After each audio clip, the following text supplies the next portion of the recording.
Hello and welcome. मैं हूं ज्योति। आप देख रहे हैं चुनावी समर, जहां पर एक और ताज़ा अपडेट के साथ हम हाजिर हैं।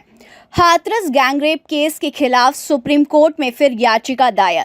हाथरस कांड में पीड़िता और उसके परिवार के साथ हुई नाइंसाफी शुरू से ही सवालों के घेरे में है और ये किसी को भी समझ में नहीं आ रहा है कि आखिर यूपी की पुलिस ने आनन फानन में पीड़िता की लाश को क्यों जला दिया।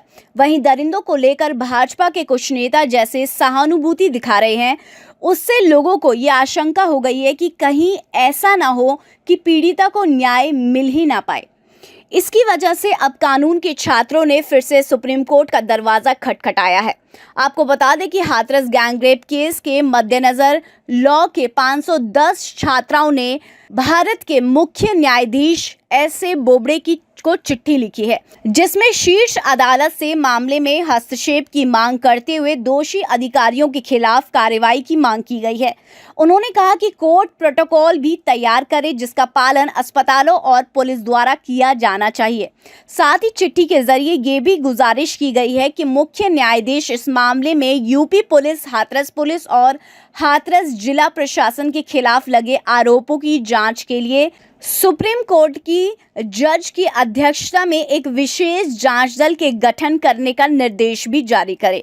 इसके अलावा कानून के छात्रों ने मुख्य न्यायाधीश से अनुरोध किया है कि वह सभी राज्य और केंद्र शासित प्रदेश सरकारों को महिलाओं की सुरक्षा सुनिश्चित करने वाली निर्भया फंड में मौजूद अप्रयुक्त धन का उपयोग करने का निर्देश दे।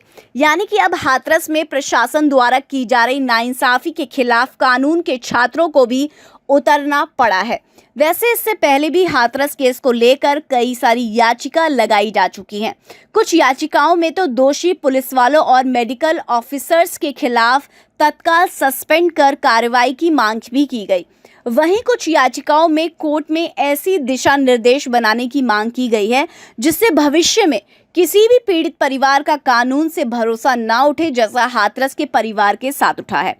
यानी कि हाथरस कांड अब सिर्फ एक पीड़िता को न्याय दिलाने का केस नहीं रह गया है, बल्कि इस केस के तार प्रशासन और नेताओं के बीच इस तरह से उलझे हुए हैं कि अगर इसकी जांच कोर्ट की निगरानी में निष्पक्ष तरीके से हुई तो फिर इसमें कई सारे उच्च अधिकारी और नेता फंस सकते हैं। इसकी वजह से अब सब कुछ सुप्रीम कोर्ट के हाथों में है। कुल मिलाकर हम ये कह सकते हैं कि अगर सुप्रीम कोर्ट ने इस याचिका को स्वीकार कर लिया तो फिर यूपी पुलिस, हाथरस पुलिस और हाथरस जिला प्रशासन की नब्ज सुप्रीम कोर्ट के हाथों में होगी। इसके बाद पीड़िता को न्याय और दोषियों को सजा मिलने में कोई भी रोक नहीं सकता है। तो इस पर आपकी क्या राय है, आप प्लीज कॉमेंट सेक्शन में लिखें। Thank you so much. Keep watching today's for more news.